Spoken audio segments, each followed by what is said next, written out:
20 años de un reconocimiento merecido a los héroes del Chavín de Huanta, para tener un gesto de Estado, ¿no? Esos gestos de Estado que nosotros son como pequeños estallidos, pequeños fogonazos, pequeñas emociones, estados de ánimo.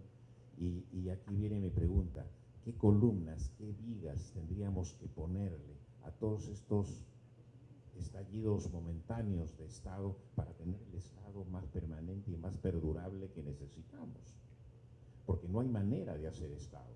Nos quedamos casi siempre en los gobiernos y, como alguna vez me decía también Hernando de Soto, todos los gobiernos terminan mal y uno se pregunta ¿por qué?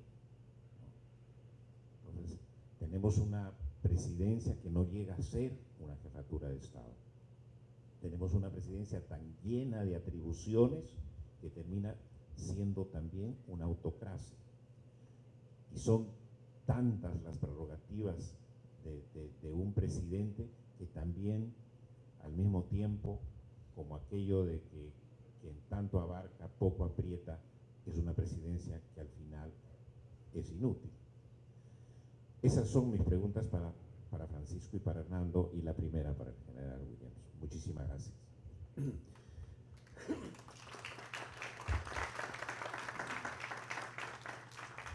Bien, con respecto a mi pregunta, el Braille es el resultado del retroceso de Sendero Luminoso, particularmente del Comité Central, que tras la presión de las Fuerzas Armadas, la Policía Nacional, los comités de autodefensa, va retrocediendo y se va metiendo al Brain, Biscatán y todos esos lugares. Cuando llega Sendero a ese sitio, se encuentra con campesinos pobres, con personas que no tienen los medios y con el narcotráfico que ya comienza. Entonces lo que hace Sendero Luminoso comienza a eliminar a los narcotraficantes, comienza a querer ganar a la población de esa forma porque de alguna manera, entre comillas, los ayudaba a salir de sus problemas. Y comienza a crecer tras acomodarse con el narcotráfico, tras viabilizar las cosas, con la finalidad de que las personas que eran necesitadas en ese lugar puedan vivir mejor. No voy a referirme mucho a cómo estaba el Brain, particularmente estoy citando los lugares que están de San Francisco hacia el este, me refiero a San Francisco, Sibia, camino hacia la desembocadura del Mantaro y nos vamos hacia el Perené.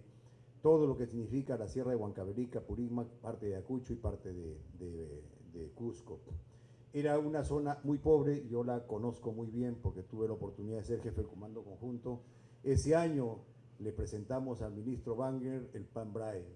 Y luego fuimos con los ministros, con 7 ministros al Braille, durmieron allí 2, 3 días, se hizo una conferencia de prensa y así es como comienza el Plan Braille, que es como el plan nuestro, como todo plan militar va mejorando cada vez más. Yo a veces escucho que dicen que el Plan Braille lo van a hacer de nuevo porque falló. Yo creo que el plan ha mejorado. Nunca hay un plan que comienza de nada. Siempre hay una base que la sostiene. Bien, recuerdo que cuando fui allí, solamente habían 2 teléfonos públicos, nada más. Y teníamos que ir a comunicarnos desde ahí. Y yo no vivía en el Brain, pero sí fui como jefe del Comando Conjunto. Bueno, tras el plan Brain, lo que tenemos ahora son carreteras que se están haciendo, comunicaciones celulares. Hay muchísimas cosas y yo no me voy a extender en decir todo lo que hay tras la participación del Estado. Creo que las Fuerzas Armadas están combatiendo ahora con un enemigo que es difícil, que conoce mucho su lugar, que es muy escurridizo, que tiene al narcotráfico a su lado, que tiene a gente que todavía necesita salir de la pobreza. Entonces, además de los golpes importantes como Alipio y el otro Cabecilla, lo que las Fuerzas Armadas van estableciendo en el lugar es un status quo. O sea, van permitiendo que el terrorismo y el narcotráfico no crezca. No podemos, y ojalá fuera, tener la posibilidad de capturar en cada momento a terroristas, a personas importantes que están metidos dentro del narcotráfico, pero no es posible por lo difícil que es. Yo escuchaba en varias oportunidades de que hablaban inclusive civiles y decían, ¿por qué no bombardeamos? ¿Por qué no hacemos esto y esto? Y nosotros le decíamos, si hacemos eso, tengan la seguridad que 2 días después están presentando a los restos de probablemente personas que apoyan a Sendero Luminoso y diciendo que son simples campesinos. O sea, el tema es difícil. Las Fuerzas Armadas están trabajando muchísimo, están estableciendo un status quo, hemos aprendido a luchar también teniendo en cuenta todas las leyes que tienen que ver con el derecho internacional humanitario y todo lo demás. Creo yo, para terminar, de que necesitamos más presencia del Estado, más acciones de desarrollo y más seguridad. La seguridad, además de que la que da la policía y la Fuerza Armada, debe también trasladarse a la parte civil. Todos deben colaborar, las acciones de desarrollo tienen que seguir haciéndose, tiene que intervenir la empresa privada, tienen que haber carreteras, hay forma de sacar productos. Un terrorista le decía una vez a otros señores de los comités de autodefensa, te voy a matar porque lo que estás haciendo es crearnos problemas. Estás trayendo carreteras, estás recomendando carreteras, te vamos a matar. No queremos carreteras, no queremos desarrollo. Entonces hay que ponerle más voluntad a todo esto, más presencia del Estado y recordar que pueden haber en otros lugares también situaciones como esta. Lo acaba de decir el señor Hernando de Soto, hemos combatido al terrorismo de Sendero Luminoso desde la década del 80 con éxito. Estamos, pareciera que trabados aquí, pero no es así. Es más difícil, es más focalizado, no es fácil de combatir. En Colombia duró muchísimo tiempo y tuvieron que firmar una paz, ¿no? Nosotros no lo hemos hecho, no hemos negociado con el terrorismo. Entonces, creo yo que las Fuerzas Armadas siguen haciendo un trabajo, es difícil, pero necesitamos a todo el Estado de su lado también. Bien, muchas gracias, general William Zapata. La pregunta, don Juan Paredes Castro ya le hizo al doctor Francisco Tudela y la va a responder. Doctor Tudela, por favor. Muchas gracias. Bueno, yo creo que la respuesta a las preguntas de Juan son las grandes líneas que todos los ponentes de esta mesa hemos tratado.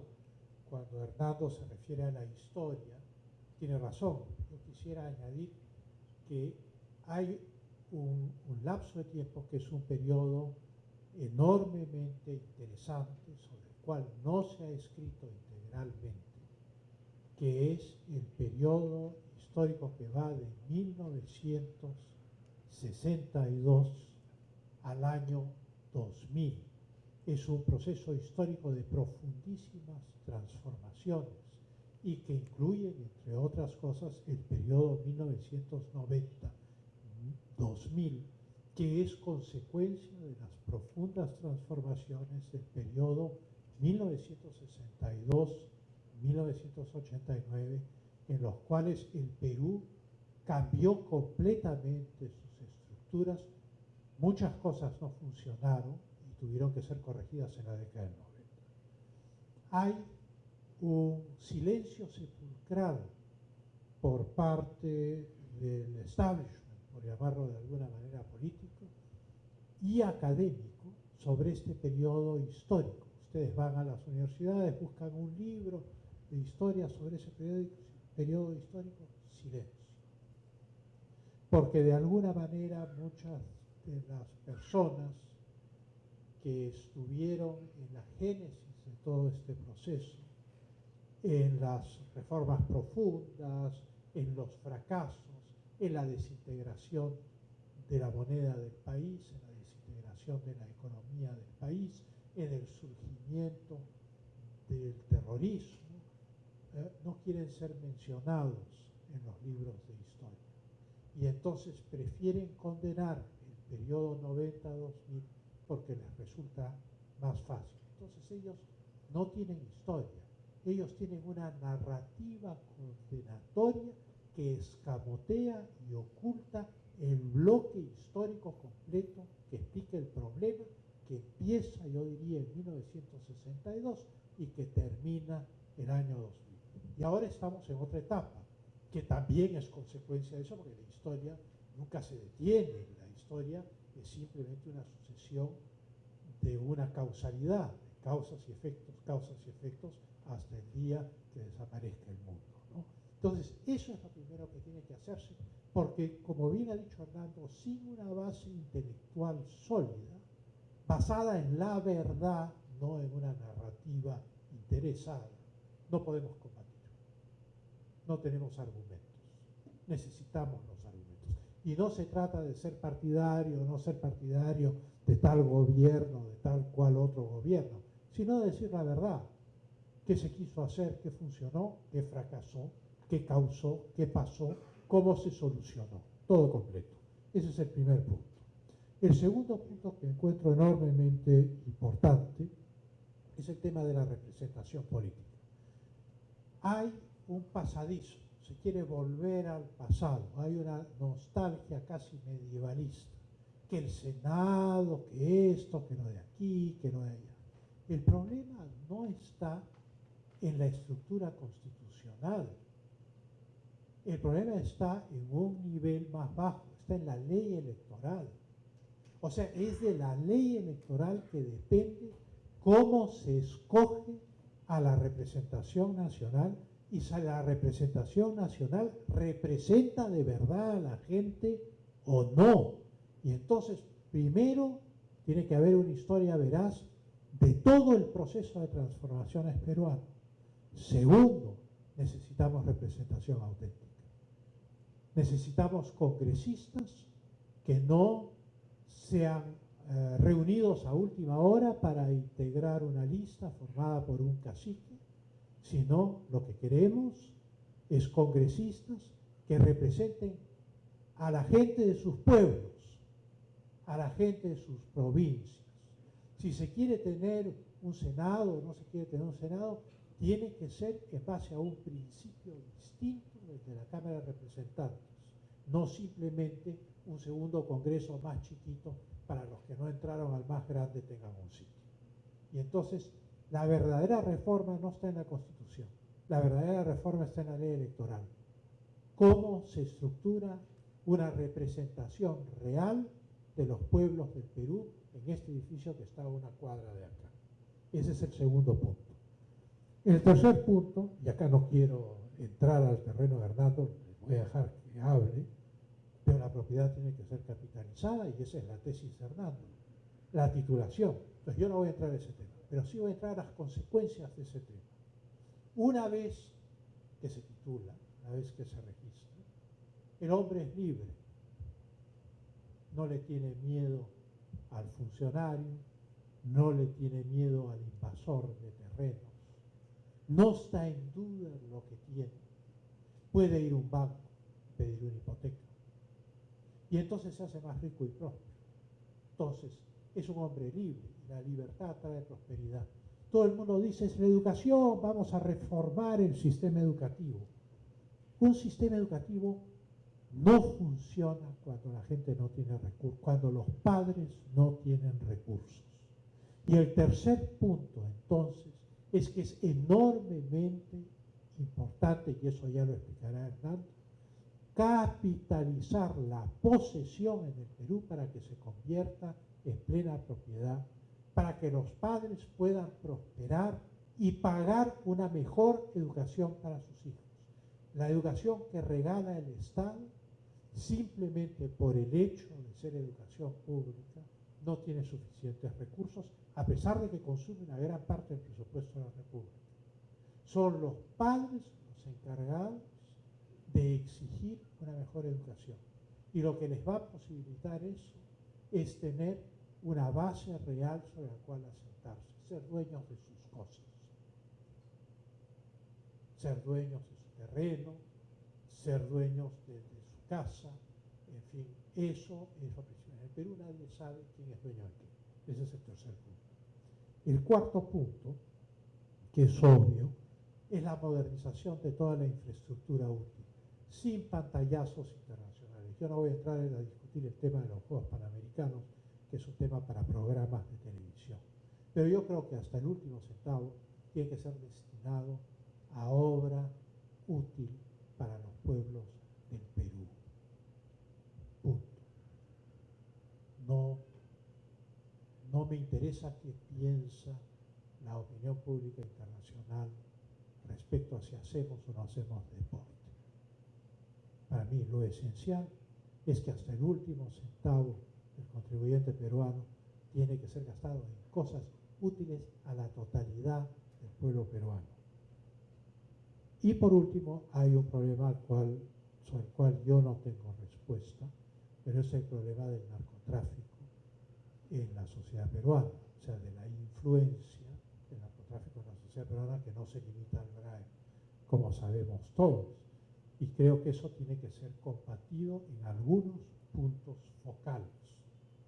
Los puntos focales donde debe combatirse son los puntos focales que son los puntos de exportación de esa cocaína refinada, que según Naciones Unidas, la cocaína refinada que exporta el Perú tiene un valor anual de 56.000 millones de dólares, de los cuales una parte ínfima se queda acá. Pero ese volumen de las cifras de Naciones Unidas nos revela la fuerza y magnitud de las mafias. Como no podemos estar en todas partes a la vez, entonces combatamos los puntos, los sitios focalizados, que son los lugares de la exportación de ese producto. Y esos son los 5 puntos para contestar a la pregunta. Muchas gracias, doctor Francisco Tudela. Doctor Hernando de Soto, para la respuesta del periodista Juan Paredes Castro. Muchas gracias. Esto está resultando realmente excelente, porque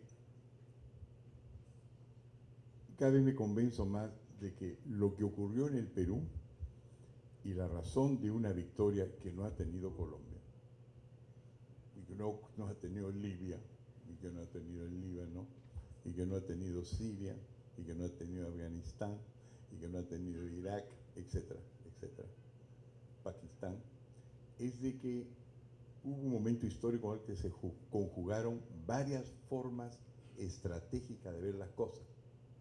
Lo hemos visto con usted, General Williams, cuando usted indica cómo se preparó. Estrategia. Cuando Pancho dice cómo nos organizamos desde adentro. Estrategia. Entonces, todo es el resultado de estrategias. Cuando yo lo he escuchado a Marco, al general Miyashiro, explicar también cómo va casa por casa hasta que toma la decisión de que las cosas están en esta casa y hay que hacerlas de esta manera. Estrategias. Entonces, la idea, cuando yo dije que de aquí podría partir algo interesante, es cómo se escribe, como está ahora, supongo, proponiendo